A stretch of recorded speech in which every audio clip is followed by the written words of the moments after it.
Xavier, how are you, dude? Good. How are you? Yeah, good, thanks, man. Good to have you on the show. So we were just talking earlier. You've been not like bit ill recently, right? Bit of a Yeah, like was exactly. yourself like a fever or something, or Yeah. I was the Junior World Championships like in Austria with my daughter, and she did great. And we had a big party. I came back. I thought, oh my God, it's a big hangover. What's going on? And then, yeah, like I just had the most massive flu I've had in the last decade. I think it's like, yeah, I've been flat dead. Yeah. And I seem to, crazy. yeah, I'm kind of back a bit, but yeah, still struggling. And how is she doing? Like Good. She got in the vice juniors? world champion. It's great. Sick. It's really cool. Yeah, she did really well. It was her first time she did a competition of that scale, and yeah, she just went there just to see how it was gonna go, and she went pretty conservative and still got second. So yeah, I think it was a great thing for like to put like perspective into her head. Yeah. Mhm. And was that sort of like had she been competing for quite a few years before then, or She's done like for 3 years, I'd say, like some comps here and there. Yeah, and she was never. It's always local, so you never know. Like you never know what the girls in the U.S., in New Zealand, like like what their what they're level like, is. right? Yeah, or even in Austria or Norway. And then like there, it's nice to have like literally everyone from everywhere. Like lots of Americans, lots of Kiwis as well, and yeah, and yet like still being able to do good. Yeah, it was a great thing. Yeah. And like especially the last couple of years, everyone's sort of been obviously with the restriction and traveling and everything, it was kind Mhm. of reduced to just one area, right? So you couldn't really see what apart from video clips and sort of seeing what people are up to Yeah, true. like And online. and also you needed like in order to like gauge yourself against everyone else, you need to be qualified for this one comp. So you need to Yeah. do like the comps that have enough stars to get enough points. And yeah, especially with COVID, you could not necessarily travel abroad and everything to get those points. So yeah, now everything is back to normal, and yeah, it's like setting a great future for her. It's good.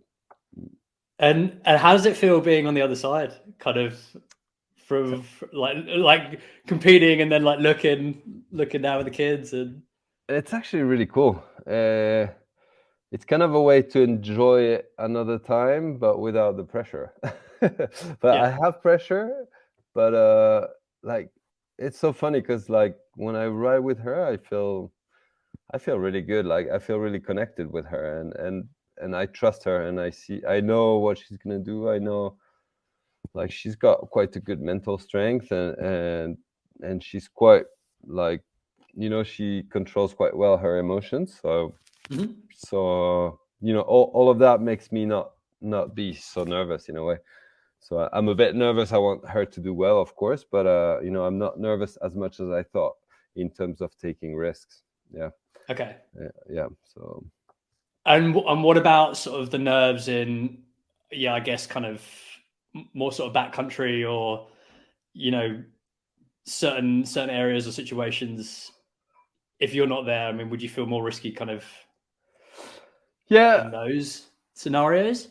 Yeah, no, like to be honest, when she was younger, like, and they created for the first time the Freeride World Tour junior team in Verbier, I was thinking, I'm not sure it's a good thing to teach children to go off piste because I thought they would not really necessarily understand like kind of the subtleties of what it takes to go out there. Mhm. And then my daughter joined the group. First of all, she really liked the atmosphere in it, and then I saw what she was learning, and yeah, it completely changed my mind. Like it's been really nice to see her evolve, like to see they go with guides, they're really cautious on their choices whenever it's like risky. Like they just teach them to just go and build a kicker in a nice place away from all the craziness. And I don't know, it's just, I think it's the perfect thing to start to understand what's going on in the mountains, and to progress, and to read things, to connect with the environment in a clever way, I think. So yeah, now even I take her ride steep terrain. I take her into like way more exposed conditions than I thought I would, and I feel really good about it. Yeah. Yeah.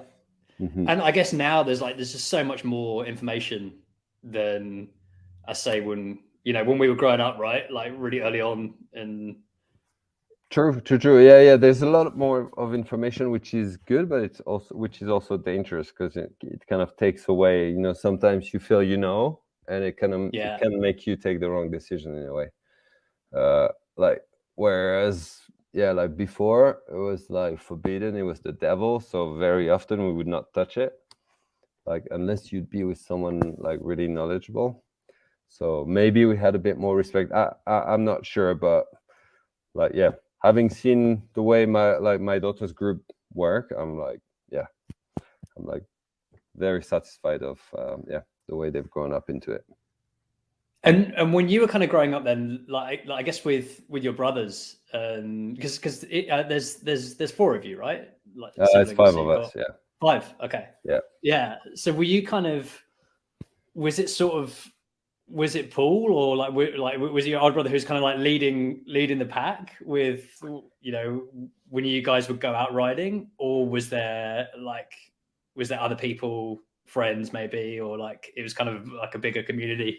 Yeah. Well, first of all, we were like maybe 12 years apart between my oldest brother and my youngest brother, and so we did not start all at the same time, but we had a really, really good group. So we had a guy called Jean-Michel who took us under his wings when we were 13, more or less. Like I was 13, my brother was a little older, and then my other brothers came along later.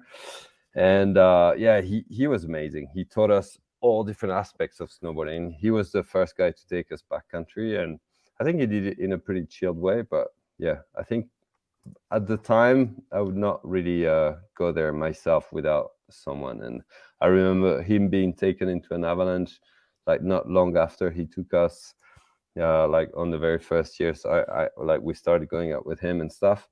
And I remember that we had quite a lot of respect for all of that.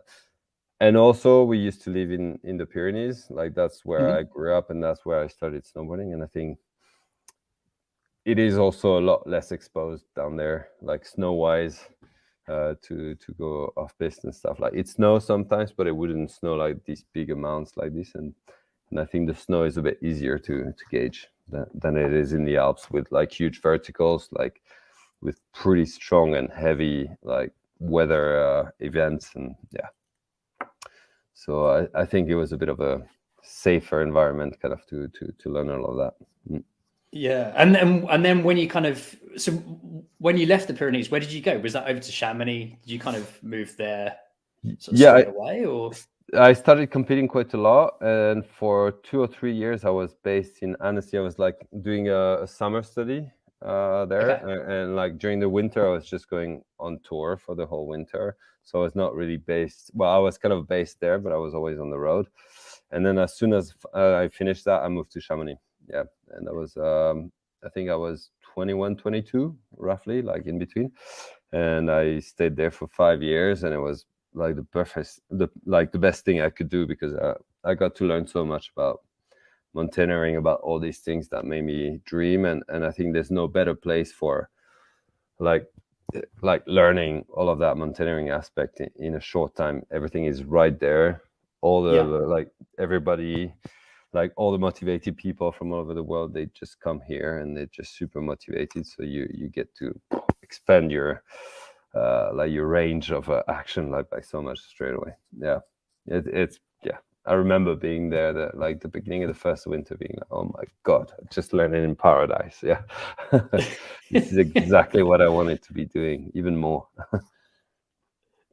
And like, was that sort of like, I mean, I guess being surrounded by all these people who are like, it's not just the skiing or the snowboarding side of things, it's the whole kind of like the climbing and the biking, and just that like just mountain like is their way of life, right? I mean, kind of looking at that. And yeah, it's exactly that. It's like, there's such a concentration of these big mountains and glaciers with access to them, which is like direct, really quick.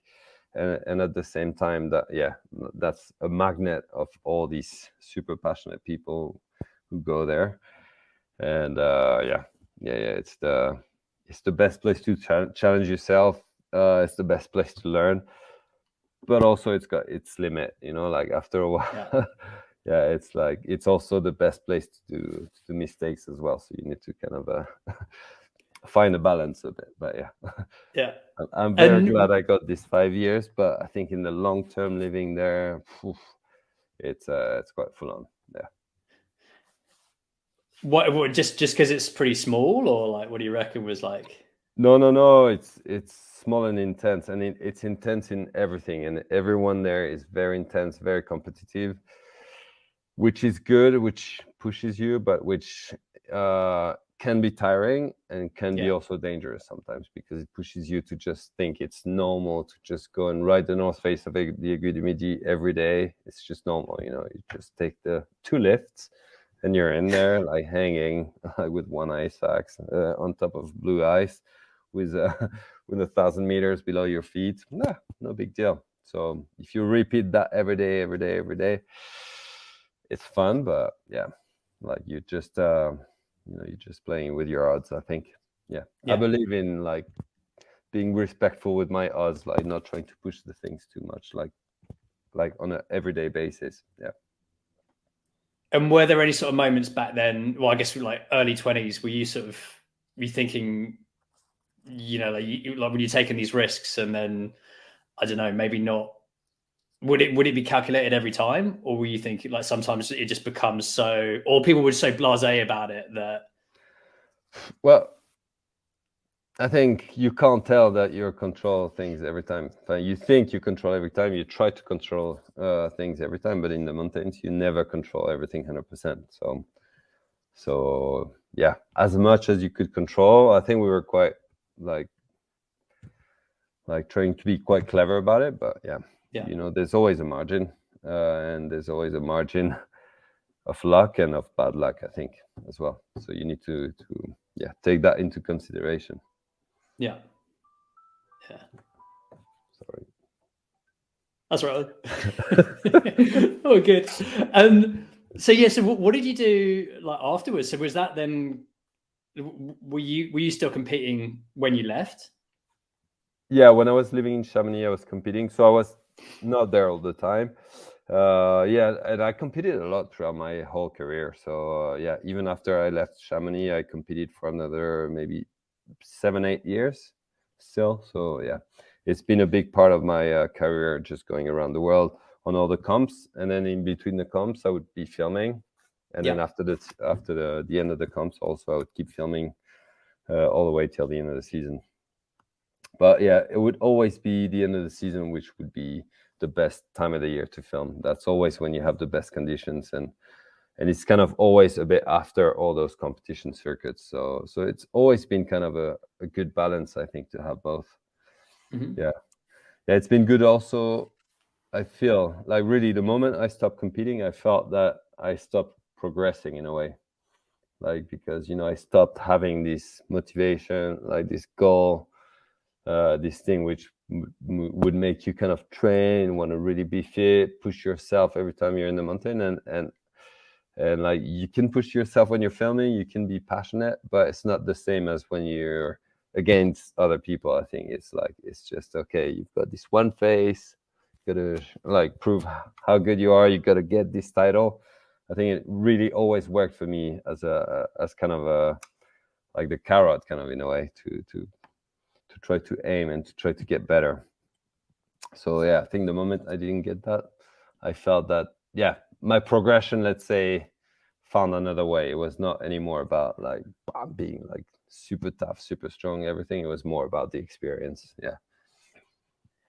And like with the training, then would you kind of not train? Would you train as hard like for first descent stuff or video parts, or did that kind of when you weren't then on tour, you're sort of like, okay, can not slack off, but like you say, you wouldn't maybe push it as much. I think I've never been like really calling it training, because every time I tried, it didn't really work for me. But like so yeah, like the worst season I did were the ones where I trained in a way, and like the rest of the time I would not really train officially, but I was like Mhm. mountaineering full on, like for the whole summer, or Yeah. yeah, like biking or like doing stuff all the time. And I think it's just the fact of having the comps which made me have this little objective in the back of my head, and which made me push myself all the time a little bit more. And this is the thing you stop doing. And even if you're filming, I don't think you have that same motivation of being like, okay, well, at least I did not, and I still don't have it. Like I like right now, I go hike a lot with my paraglide. I go biking. I do stuff, but it's always to that, like, stay in your comfort zone. I would say, yeah, a lot more Yeah. gentle. Yeah, and it makes a difference in the end. Yeah. What makes a difference on? On the level, on your final level, like, yeah, if you're, yeah, if you've been really kind of, I think, pretty much like going over your comfort zone like regularly in the past, like however many years, then it's easy to just yeah, like progress and like send some crazy stuff. But if you don't, then you just, like, your level stagnates a little bit, I would say. And with the comfort zone, I mean, how did you kind of wrap your head around that and progression and pushing it? um I don't know, there's always a bit of a, there are phases in like in free riding with with the fact that it's quite dangerous, that like sometimes you'd get into this phase where you've seen like someone die, or you've been really close to an accident, or I don't know, you got scared in the mountains, and then it's just yeah, it's just hard to keep that motivation a bit. But then some of the times you feel confident, you feel sure about yourself, you feel like in a good vibe with the mountains, with the snow, with the conditions you have, and then it feels easy. But it's not always the case. So I would not say that, yeah, it's been linear in a way. Yeah, Yeah. there's been some moments where, yeah, it's been like lots of ups and down, I would say. And yeah, I've had this big avalanche in 2008, which was like kind of a crucial moment for me, in a bad way, because well, in both ways, bad and good. Like in a bad way because it was so scary. I felt I should have died really on that day. It was like pretty full on. Where And were you? what's that? Well, Where was it? Where were you? that was in Switzerland. Yeah. Okay. It was yeah, like at the after the tour, like I just won I think my first world title. Yeah, would have been. And yeah, I was just filming like some yeah, in some amazing conditions. And at the end of the day, after a really nice day, we did like lots of pretty rad lines. At the end of the day, I did one like a bit slightly mellower line, which I didn't take serious. It had a good line, so I kind of did it quickly without studying too much. Got into it, and I hadn't really checked all my exits if anything happened. So I literally just got to the top, strapped in, dropped in, released the small slab, and like kind of, oh man, I did not expect that. So kind of straight line down through rocks, tumbled a bit, but kept my speed, kept ahead of the avalanche. And then all of a sudden, when I thought I was out, like out of trouble, that small slab put all the pressure on the rest of the slope, and it released everything. So all of a sudden, I only could see everything cracking around me, and there was quite a lot of the slope below me. So I went down 2.5 kilometers. Yeah, Whoa. in the avalanche. So yeah, that was like mental. And how did you get out? Were you found, or is it like? They found me on top, but like barely alive, but on top. Yeah. So it's like they found me after 10 minutes or something. Even though there was a helicopter flying above me, it's not even the helicopter which found me. It's the other rider by mistake. They thought they had found me somewhere with a heli, so he came down and it was a tree. So he kept going. He kept going all the way till the end of the avalanche, and he found me there. Yeah. Yeah. Heavy. And were you just unconscious? Like, Yeah. Unconscious, the head in the snow, the helmet in the back of the head, strangling me. And yeah, I had already my tongue like swollen, and the eyes like popped out a bit. Yeah, it was like a bit nasty, but I had no real injury in a way. Yeah, Yeah. just just very nearly suffocated. Yeah. And would you say like that was by far then the worst Yeah. accident you've ever been in? Yeah. That was the worst accident I've ever been in, but also the best lesson I got. Yeah, because after that it's been really, really easy, kind of to put a decision process into my way of accessing the mountains, And every time I had any doubt, every time I needed to gauge should I drop in or should I not drop in, it was really easy to take the decision, because I became a lot more conservative with my choices, and I think it probably saved me another time after. Yeah, or several times. I think in the mountains, Wow. it's always the hardest, to just say no when you have to find like that balance. It's always like so tricky when the conditions. Yeah, they can be sometimes quite sure, but always like when you get into big lines and there is quite a bit of power, there's always a bit of attention. There's always all that exposure, and it's always pretty hard to take the decision. So having had this image in my head of how bad it can get, it definitely helped me to take those decisions. Yeah. And how long did that take then to recover, like after that? And well, I mean, physically and mentally, right? Is it kind of it's not like you just go straight back up?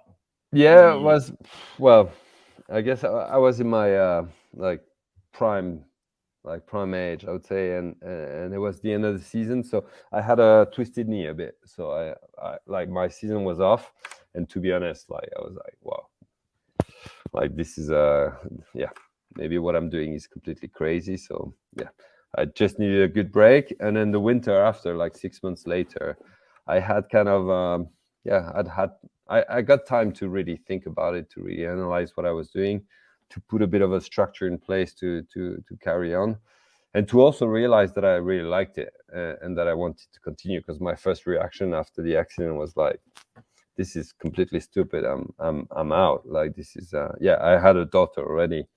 I was like, I felt so responsible, and then I was like, okay, come on, like this is I can't give it up. Like this is too important for me to, like, this is my life. I love it. And then, okay, how can I keep going, and be comfortable with the risk I'm taking? Yeah. So I put all these processes in place, and then I started going. The first time I went shooting was quite scary. When I went riding for myself, it was always easier, but then shooting, you're like alone at the top of your line. Boom, you've got a bit of a crew waiting for you. You've got to deliver, and that was a bit like, oof, that was tough. Bit of pressure, right? I mean, yeah, it's still hard today. I think, like, it's always it's quite a scary sport in a way, because you're riding always something which is very unpredictable. Yeah. And would you say it would be like, is it more nerve-wracking when it's somewhere then completely new, and kind of looking at these things, and if it's like, you're looking at new lines and stuff, and even if it's not you going first, it's still pretty. No, of course, it is a bit scarier going somewhere new, but it depends. I've been trying over the years to go in places, like you can choose different types of snow, different types of terrains, and like most of the expeditions I've done, they've always been kind of close to the sea, because like with a maritime snowpack, it's so much more stable, and like to me, stability is kind of like my key to being able to enjoy it, because it is a lot easier to gauge, like to play with the snow safety in a way. So I think I've been really always kind of aiming towards like these safer options in terms of snowpack and destinations.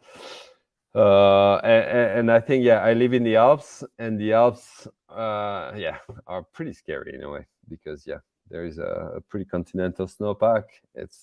There's quite a bit of snow, always quite a bit of wind.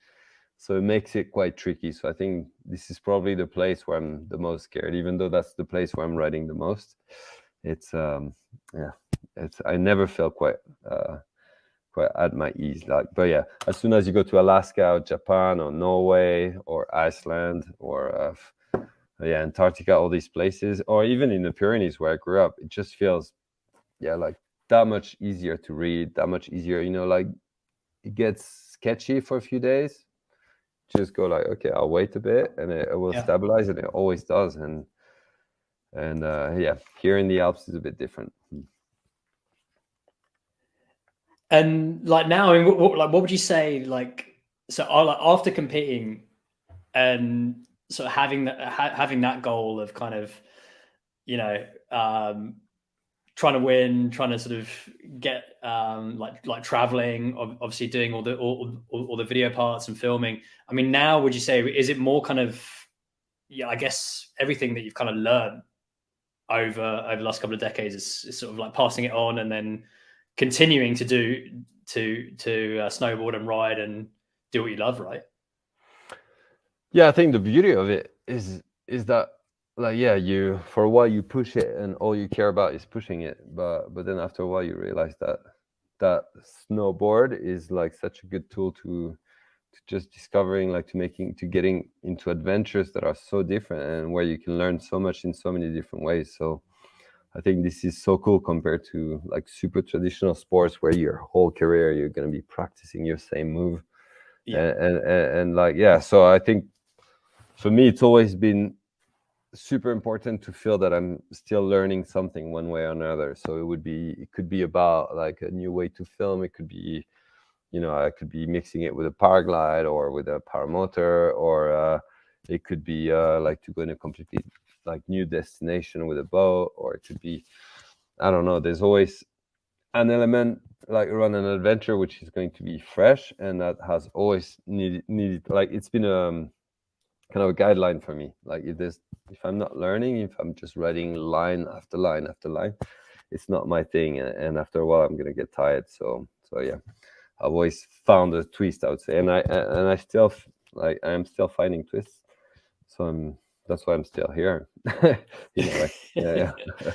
And would you come up with the ideas yourself, or is it kind of like speaking to people and It's a bit of everything, I guess, but yeah, I am very self-centered in terms of finding ideas. I love experimenting and dreaming about, and usually a bit crazy. Like, so probably people are not as crazy as I am sometimes, like finding ideas. So yeah, I guess I find my own inspiration usually. Yeah.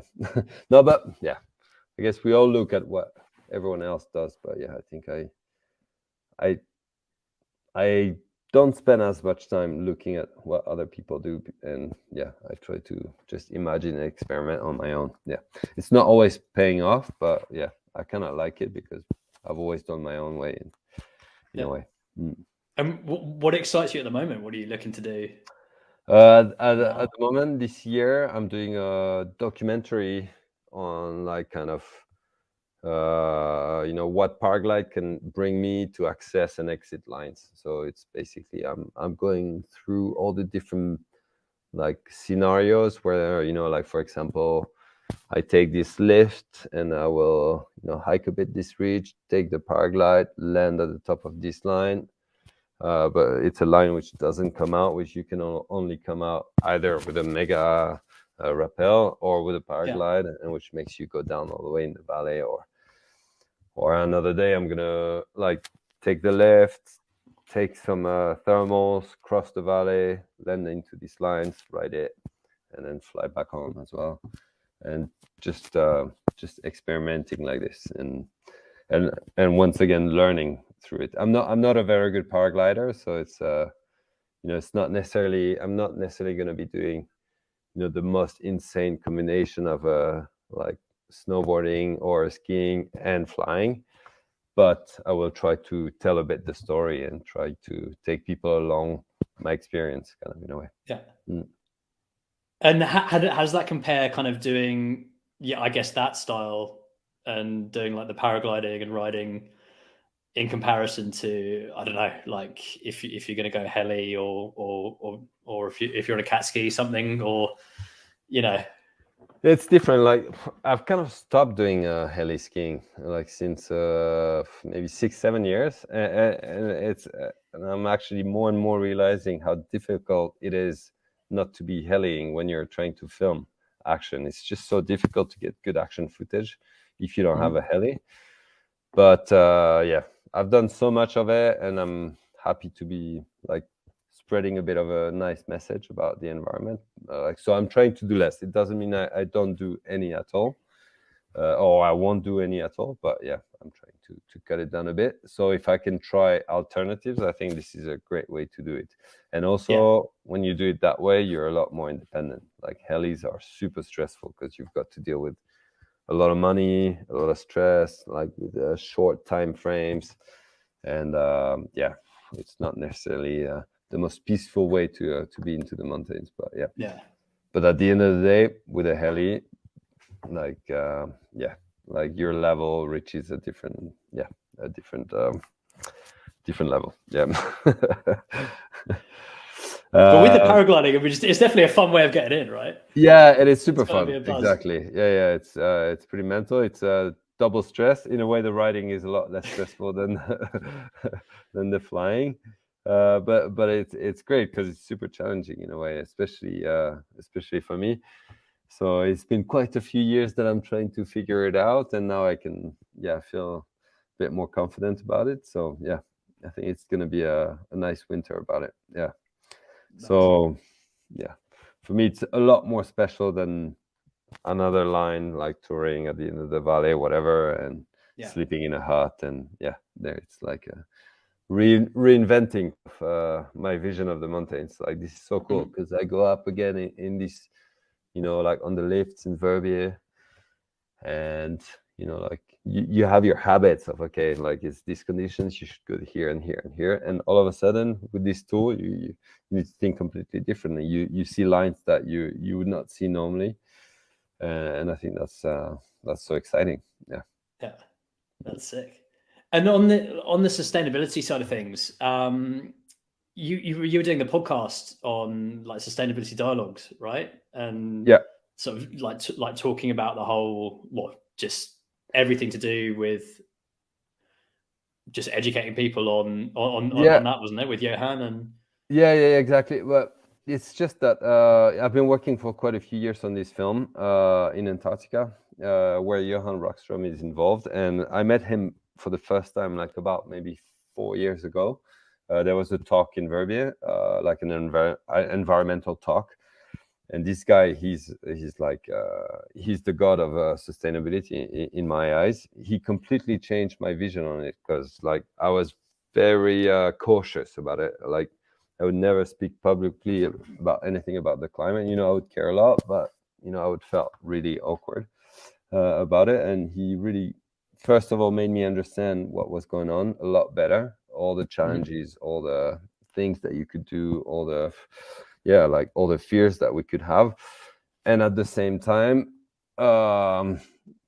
he gave me also confidence to talk about it publicly, and to be like, to feel that it's a bit my duty as a professional outdoor athlete to talk about it.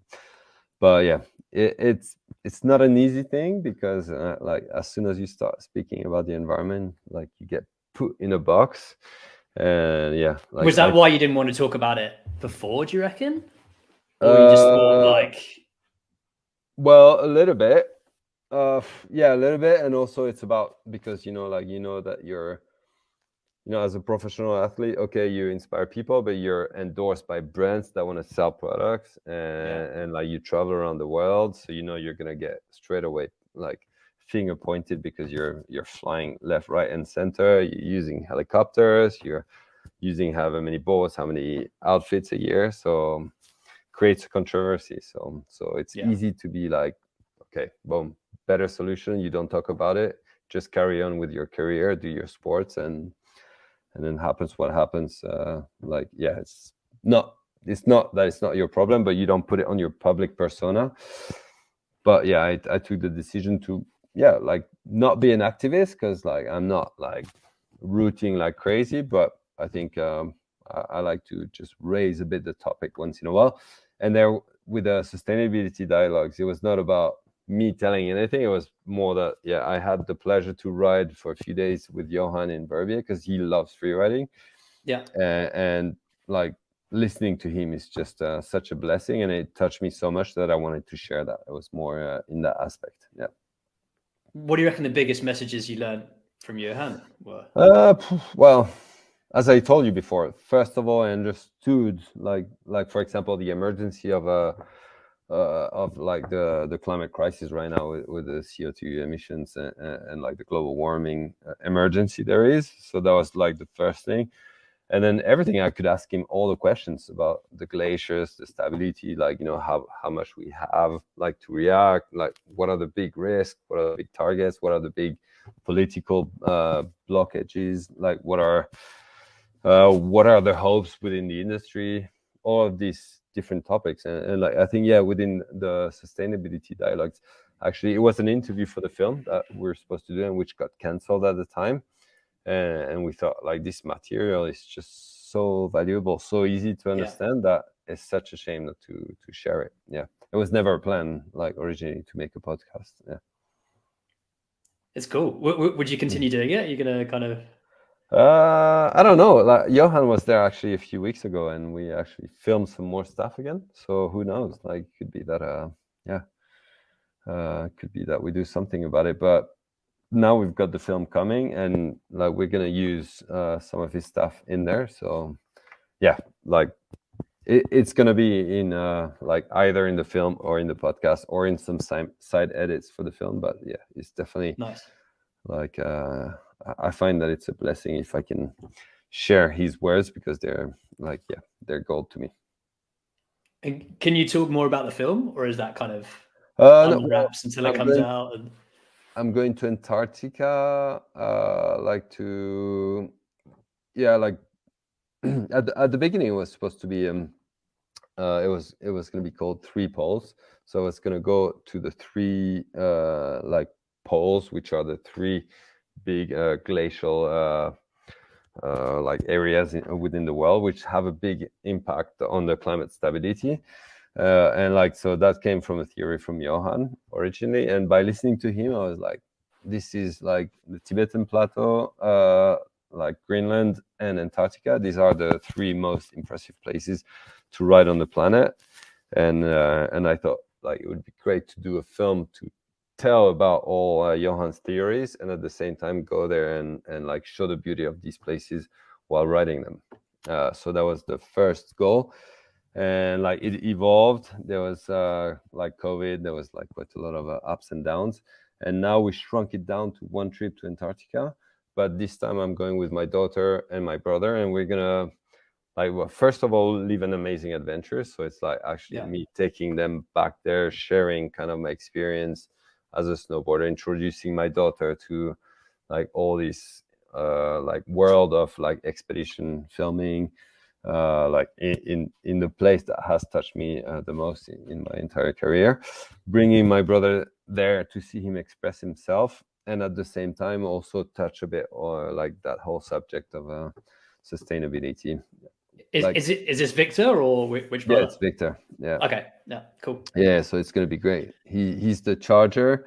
My daughter, she's the newbie. Like she's the fresh eyes on the whole like free riding, the whole expedition, and the whole filming world. And at the same time, she's gonna be also the fresh eyes on the vision on the environment, like compared to us. And I'm the older guy, wiser, which brings everyone along, like to live this cool family adventure. So I think, you know, I don't know if you know Jérôme Tanon. He's done Free Rider, the film, like my brother's last film. Like he's got such an amazing style of telling a story, and he's very curious. He's always like very witty in a way, in the way that he makes his film. And I think he's gonna turn that into the most amazing story. I can trust him, and I'm very confident. Yeah. Nice. And is it just going to be like is that like the last the sort of final trip that you're going to do, or is it sort of it can then evolve? Do you reckon? And Would you It's open hard it to, up to? yeah, You it's never hard know to with these things, say. right? Yeah, exactly. Like, because I thought I was gonna do my last trip like quite a long time ago already. And yeah, this one really feels like it in a way. It feels like, okay, boom, this is yeah, it kind of feels like, yeah, a bit of yeah, the end of it. But I don't know. There's still a few adventures that I want to do. I know I would like to do stuff like crossing Greenland with a kite and riding some peaks along the way. There's some ideas here and there that pop up sometimes in my head and that I want to do. But yeah, for now, I think, yeah, it's definitely like the light at the end of the tunnel, the way I see it. Yeah, I'm really looking forward to it. Yeah. It's gonna be awesome. And but then when your daughter gets into that whole sort of side of all those exploration trips, Yeah. you're going to be going on a few more, I reckon. You know, Could together. be. Yeah, it could be. Yeah. And it depends how it goes also, because it's a bit scary. Like, yeah, she's going to be 18 when we get there. We're going to have her birthday on board and in the middle of of the ocean. But yeah, I'm sure it's going to make us really close, like even closer. Yeah. Yeah, cool. And what about the video series? Are you still doing those, like the how-tos and? Well, I'm still doing the how-tos this season, so it's still coming out, and we don't know about next season yet. We haven't decided, but yeah, might be. I have quite a busy season, so it might be tricky to film enough stuff for next winter. So I'll see. And with next year having Antarctica, yeah, it will be definitely pretty tricky. Yeah, so it might be the end of how-to. Not sure. Yeah. Okay. Yeah, and then outside of Antarctica, what else are you going to be doing? Next year, you mean? Yeah. Yeah, it's hard to know. I might be, so I'm gonna be coming around yeah, around Christmas. I think after that I'm gonna have the whole winter. I might finish the paraglide film if I haven't finished this year. So I still let it open, like depending on the conditions this year. If we keep on having just like this Arctic weather that we have right now, I will probably like need to make it also another season, but I will see how it goes. Yeah. I know I have a trip planned in Norway at the end of this season. This is a zone I really like. I want to go and explore quite a lot up there, also with the kites, like with the snow kites. I think this is something that I really enjoy, like going and exploring locations with it. Yeah. So we'll see. Yeah, I would like to do at some point also maybe a film in the Pyrenees where I grew up. Oh, nice.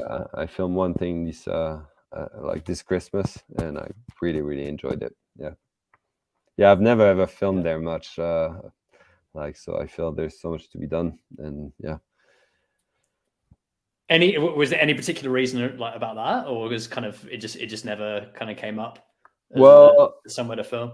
Yeah, it's like I never actually spent my winters in the Pyrenees because it's quite remote. It's quite far away from where everything happens, especially when I was competing. It was a lot easier to be in the Alps, and so I think this is why I never really had time to be there. Also, the conditions in the Pyrenees they change really fast. So if you're not based there, it's hard to really read and take a full team, go down there and be effective. Yeah.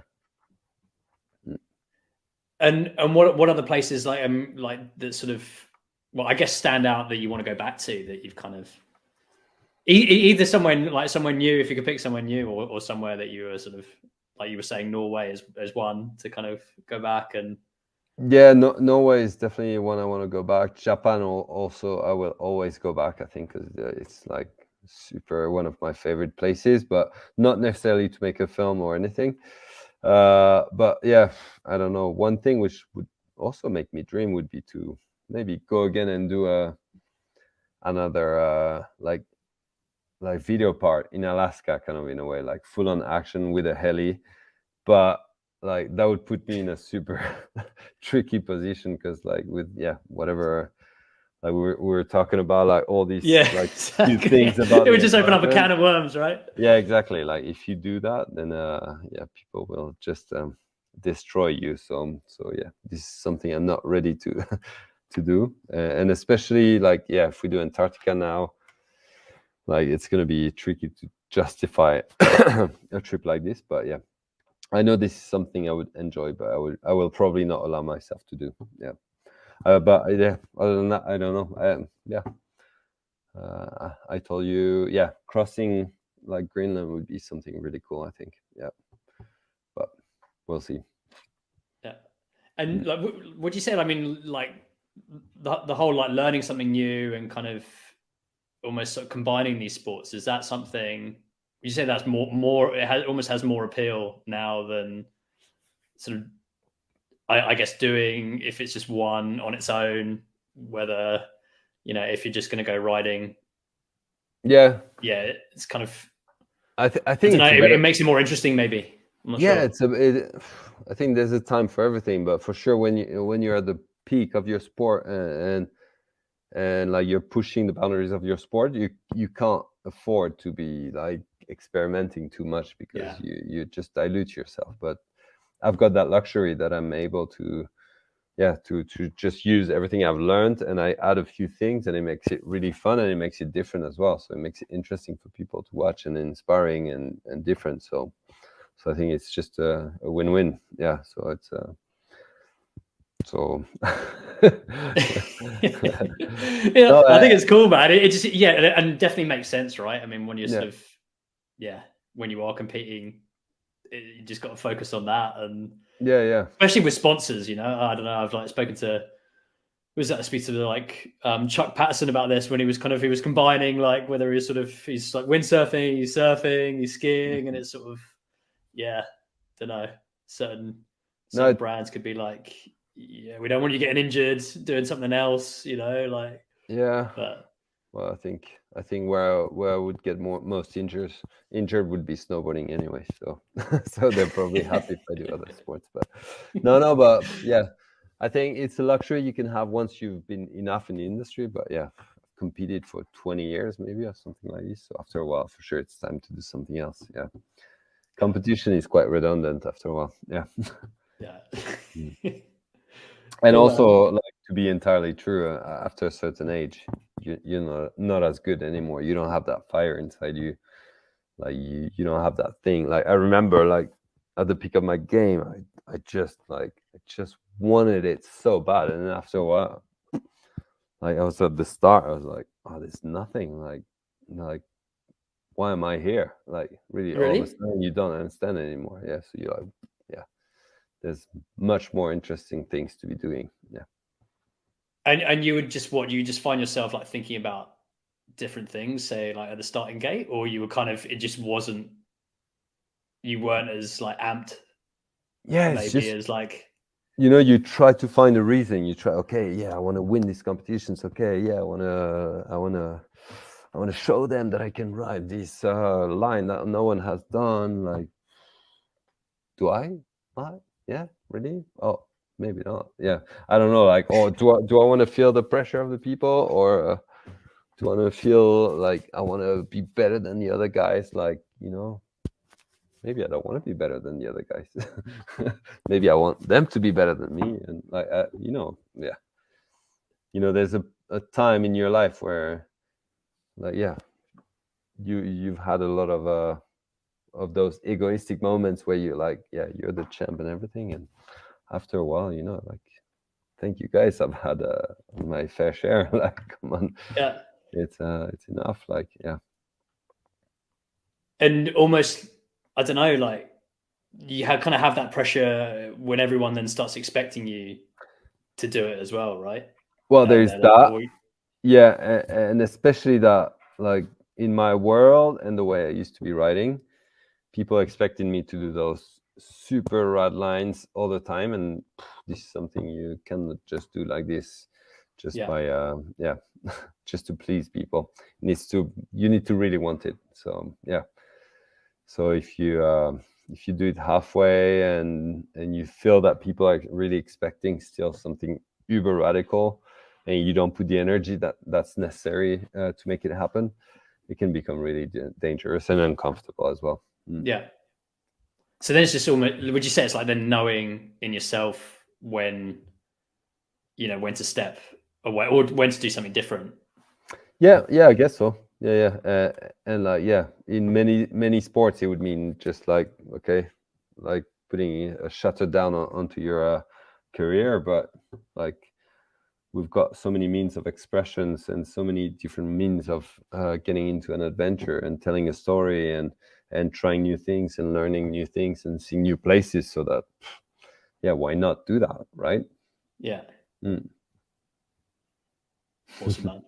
Cool. And if people want to, if they want to follow like what you're up to, or find out about the film when that comes out, what's the best way? I think Instagram is usually where I'm most like consistent on telling what I do. So yeah, on my Instagram it's Xavier De Le Rue. Yeah, just my name. Yeah. Cool. Well, Xavier, thanks so much for coming on the show, man. Well, thank you so much for having me.